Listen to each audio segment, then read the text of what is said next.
Você acha que está vivendo num sistema capitalista? Pois é, eu também achava. Isso é o que as grandes corporações querem que você acredite, mas recentemente eu percebi que o jogo que está sendo jogado no mundo é outro. E não dá pra vencer um jogo se você não entende como ele funciona, e é essa visão que eu quero te passar hoje. E antes que você venha com um discurso socialista culpando o capitalismo por todos os seus problemas, eu quero deixar bem claro que eu enxergo o socialismo como um conto de fadas, nunca deu certo, nunca vai dar, e sempre que se tentou implementar o socialismo, acabou em repressão, escravidão e totalitarismo.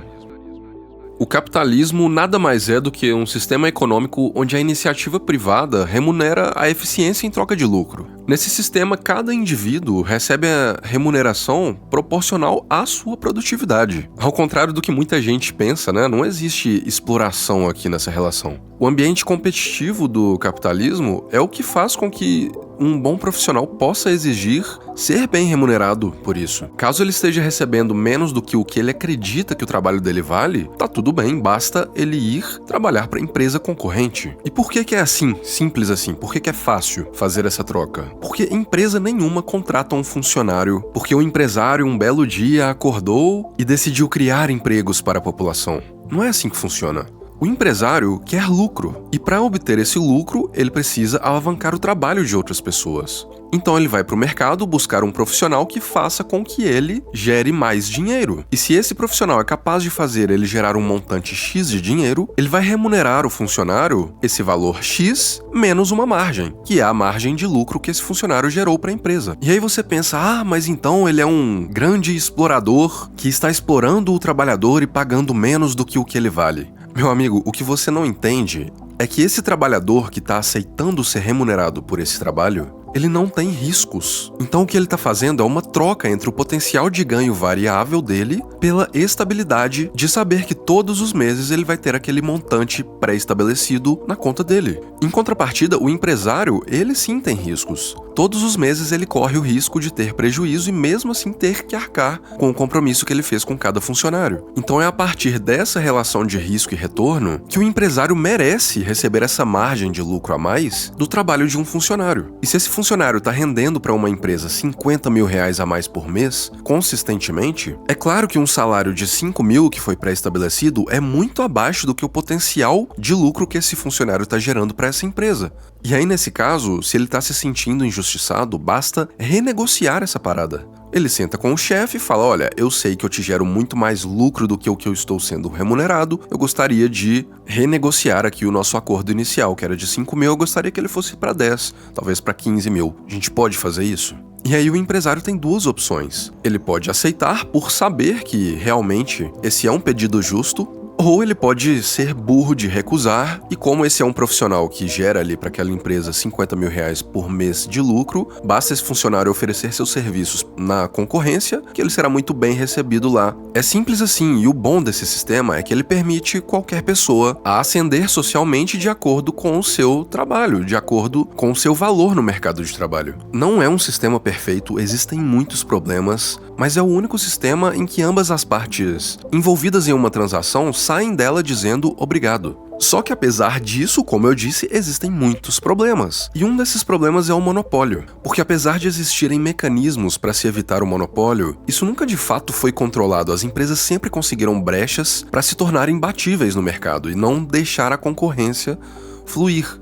E é esse problema que literalmente está acabando com o capitalismo. Ninguém está percebendo, mas a época do capitalismo, na verdade, ela já acabou. E hoje a gente vive um novo sistema que tem algumas pessoas chamando de tecnofeudalismo. E pra gente falar sobre isso, a gente precisa voltar um pouco nos fundamentos do que era o feudalismo, na época em que o feudalismo existiu. Como é que funcionava? Existia um rei, mas esse rei precisava de apoio, porque a política sempre existiu e os reis nunca governaram sozinhos. Eles sempre precisaram de apoio militar e de apoio político de diversas naturezas. E aí o que os reis faziam? Em troca desse apoio que eles precisavam, eles distribuíam entre os poderosos, entre a nobreza, terras. E essas pessoas eram os senhores feudais, eram os nobres que recebiam as terras do rei, e essas terras eram chamadas de feudos. E aí, em troca desses presentes, né, que eram as terras, eles juravam lealdade ao rei e prometiam fornecer ali soldados e apoio militar e tudo que fosse necessário para que o rei continuasse governando. E aí você pode imaginar esses senhores feudais como um nível abaixo ali na pirâmide de poder,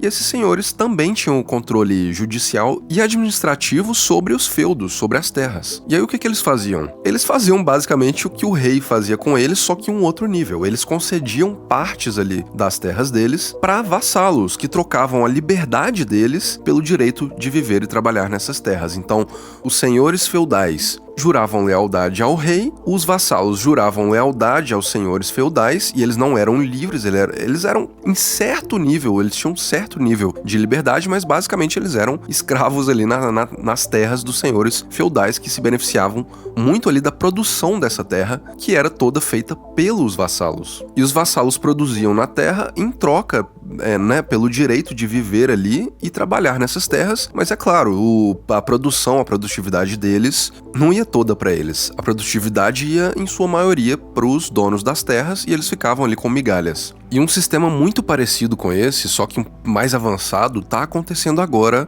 nessa era em que a internet já se estabeleceu. Porque quando a internet começou, a visão inicial ali era de uma rede global onde as pessoas poderiam trocar informações livremente e sem censura. E presta bastante atenção nesse ponto da censura, que eu vou voltar nele daqui a pouco. Mas era basicamente uma terra sem lei ali, era um monte de gente trocando informação livremente, e a coisa foi evoluindo e se tornando o que se tornou. Só que, num sistema capitalista, que era o que a gente vivia antes, as empresas começaram a perceber que as pessoas estavam na internet. E onde as pessoas estão, o fluxo de dinheiro também está. Então, começam as transações financeiras pela internet. As empresas começam, depois de um certo tempo, a enxergar a internet com um potencial financeiro, com um potencial de lucro. A internet era como um potencial terreno para se fazer negócios. E aí as empresas entram na jogada. Então, quando elas começam a perceber que ali está gerando dinheiro e que ali vai ser um fluxo de dinheiro enorme, elas começam a competir por espaço na internet. Então, a partir desse ponto, já não são mais pessoas distribuindo informação livremente. Agora a gente tem empresas que são intermediárias fornecendo produtos e serviços para que essas pessoas tenham uma melhor interação ali naquele ambiente, e até aí tá tudo bem. Só que qual que é o problema do capitalismo? O maior problema de todos é a formação de monopólios, que funciona basicamente assim: quem tem mais dinheiro vai sufocando financeiramente os seus potenciais concorrentes, que têm menos fluxo financeiro, eles têm menos fôlego. Então, uma prática muito comum de monopólios é fornecer produtos e serviços tão baratos que se torna impossível para um concorrente existir, porque todo mundo precisa de lucro para crescer, e se você ainda não cresceu o suficiente para absorver prejuízo durante um tempo significativo, você não consegue concorrer com essa empresa que tem esse tamanho suficiente para fazer isso, para te jogar fora do mercado.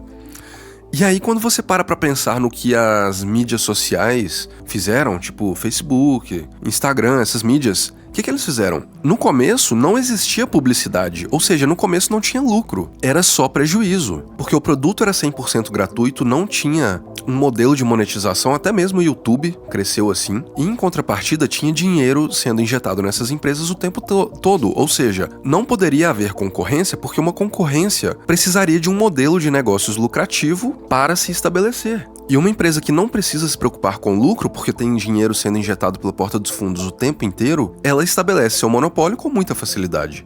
Então pensa assim, por que os senhores feudais tinham uma vantagem? Eu não vou nem dizer que era uma vantagem, mas eles tinham praticamente um poder supremo sobre o mercado. Porque o lucro, ele é vulnerável à concorrência, mas a renda não. Por exemplo, imagina assim, você tem uma cafeteria, você abriu uma cafeteria. Você escolheu o quê? Um shopping para abrir essa cafeteria. Isso significa que, se outras pessoas abrem cafeterias no mesmo shopping, cada cafeteria que abre naquele shopping é uma ameaça competitiva para você, vocês têm concorrência. O lucro da cafeteria do vizinho é um potencial lucro que você tinha que deixou de entrar na sua loja.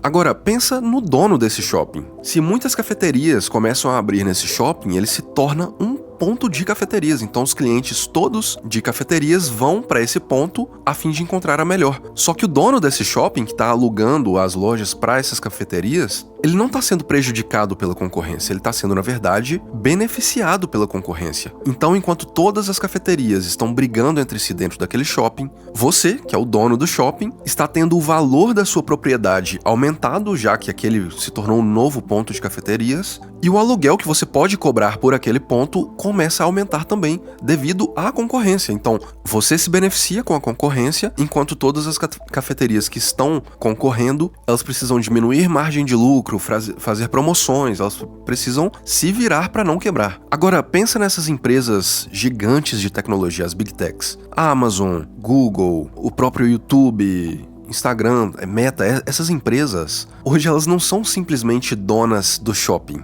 Elas são donas da sua vida. Porque você é incapaz de viver em sociedade sem participar do feudo delas. Você não consegue se comunicar com seus amigos sem usar o WhatsApp. Você não consegue construir negócios sem estar na internet. Para estar na internet com presença, você precisa estar em uma mídia social. Você tem que estar no YouTube, você tem que estar no TikTok ou no Instagram, ou em tudo isso junto. Porque senão você não faz negócio mais. Você não consegue crescer. Pensa no iFood, ele é basicamente uma praça de alimentação virtual que tem como o feudo a sua própria tecnologia. Os restaurantes estão lá, eles têm que estar lá, porque se um restaurante não está no iFood hoje, ele deixa de ser relevante. Aí ele tem que pagar, e pagar muito caro pro iFood para poder estabelecer o seu espaço ali naquele feudo. Porque eu não sei se você sabe, mas o iFood, ele geralmente não traz muito lucro para os restaurantes. O restaurante geralmente precisa aumentar os preços dele para que essa taxa abusiva do iFood seja paga, seja recompensada, porque assim ele consegue uma margem de lucro ínfima e consegue aumentar o nome ali da empresa, consegue crescer como empresa. É por isso que a maioria das empresas está no iFood. E por aí vai, imagina os serviços de nuvem, o Google Drive, o Dropbox, os Cloud Services, né?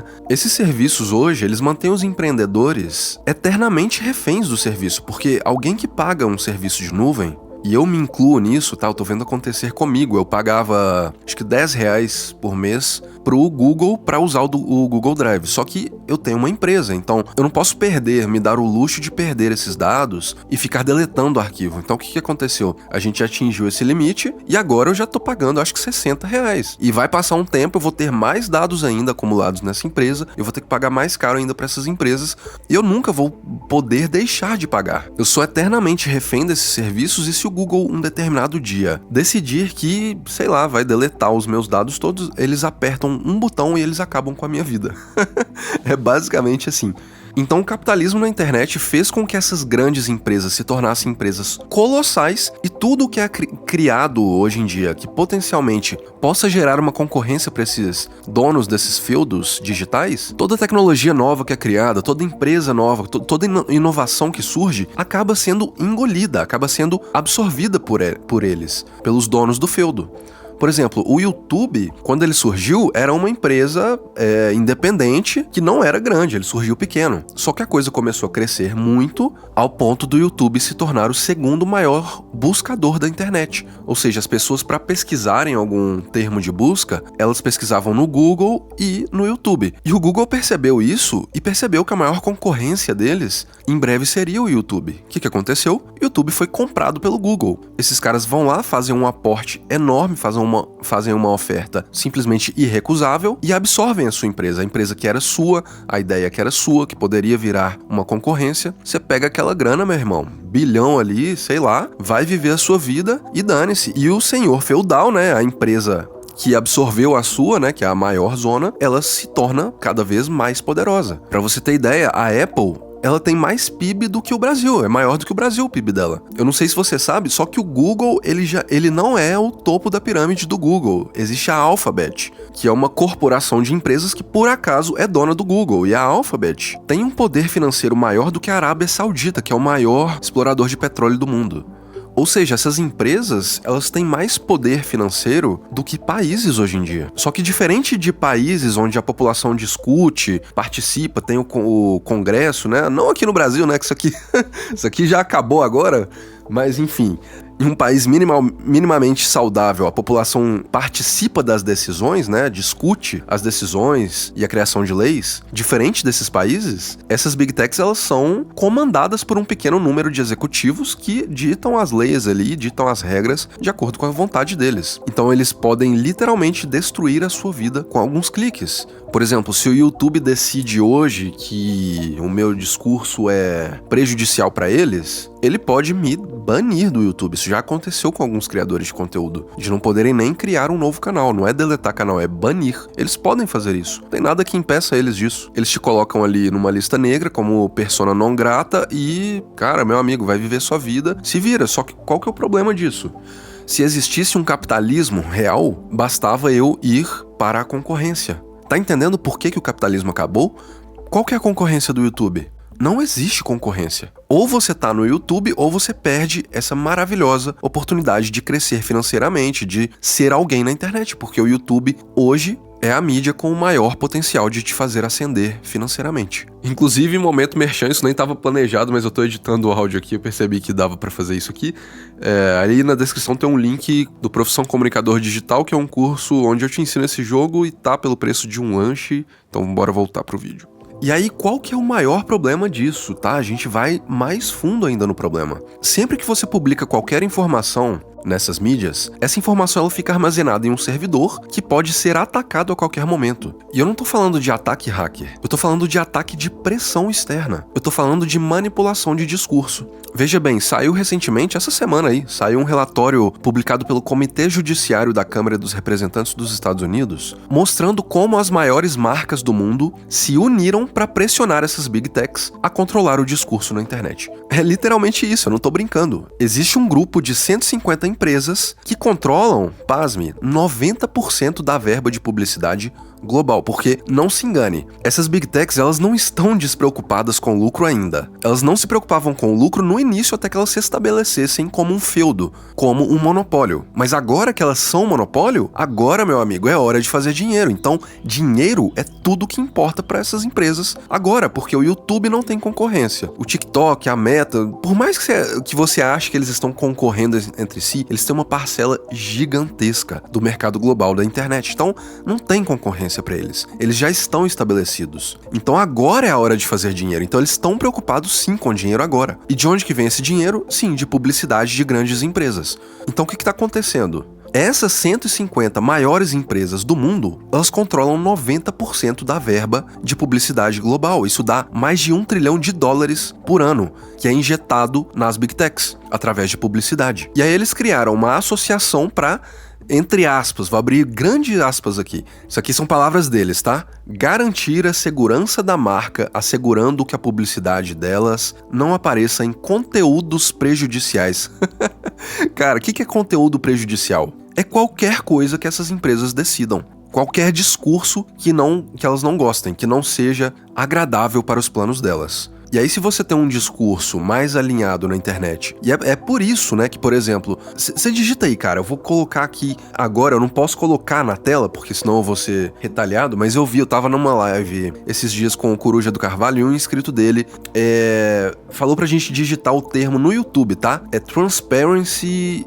cara, eu não tô lembrando qual o termo que é, eu vou pesquisar aqui e eu deixo na tela aí pra você. Digita isso no termo do YouTube e olha que absurdo, cara, o que aparece aí basicamente é soft porn, liberado, tudo com monetização, tudo lindo, milhões de visualizações. Esses vídeos estão aí liberados com monetização no YouTube. Só que eu fiz um vídeo recentemente lá no meu canal principal, praticamente um vídeo de história sobre o Dr. Enéas, que era um político brasileiro. Só que ele era um político que incomodava o establishment, ele incomodava o sistema e o nome dele incomoda até hoje. Então, cara, sem motivo algum, o YouTube desmonetizou aquele vídeo com a desculpa de que era discurso de ódio. Não tinha nada de discurso de ódio no vídeo. Então, assim, cara, por que isso aconteceu, né? Por que esses vídeos são desmonetizados enquanto tem mulher aí praticamente pelada postando pornografia no YouTube e tá monetizada normalmente? E isso aqui é um exemplo, tá? Não tô dizendo que o problema do YouTube são mulheres peladas. Tem muito discurso aqui, tem funk, computaria explícita, arma, droga sendo mostrado o tempo todo, e isso não é desmonetizado. Por que então tanta disparidade? Eu te digo por quê.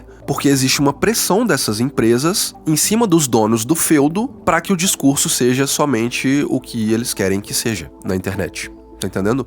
O Twitter é a única rede minimamente livre que sobrou, isso porque o Elon Musk é um cara malucão, muito louco, justiceiro, sei lá, o que ele tem na cabeça, e ele tá peitando de frente essas coisas por enquanto, né? Mas vai depender ainda da boa vontade do Elon Musk para que continue assim, para que você continue sendo minimamente livre para falar o que quiser ali dentro. Essa liberdade do Twitter, ela já tá incomodando o sistema. Olha, por exemplo, o caso do Donald Trump, que rolou aí agora, do sniper, né, que tentou acertar ele. Inicialmente, quando aconteceu, todas as mídias, todos os veículos de comunicação, todos os jornais, cara, saiu cada matéria ridícula com headline tão ridícula. Tipo, Trump caiu no palco, foram ouvidos supostos barulhos de supostos tiros do suposto Trump, sabe? Era coisa assim, ridículo, simplesmente ridículo, essa é a palavra. Então assim, é a mídia tentando esconder a realidade da população. Só que o Biden começou a elogiar muito o serviço secreto, ficou até estranho como o serviço secreto foi elogiado, enquanto o serviço secreto, na verdade, prestou ali um serviço tosco, no mínimo, pra dizer no mínimo tosco, na proteção do Donald Trump naquele dia. E existiram diversas inconsistências aí que abrem margem pra teorias de que talvez tivesse alguém infiltrado no serviço secreto, ou de que aquilo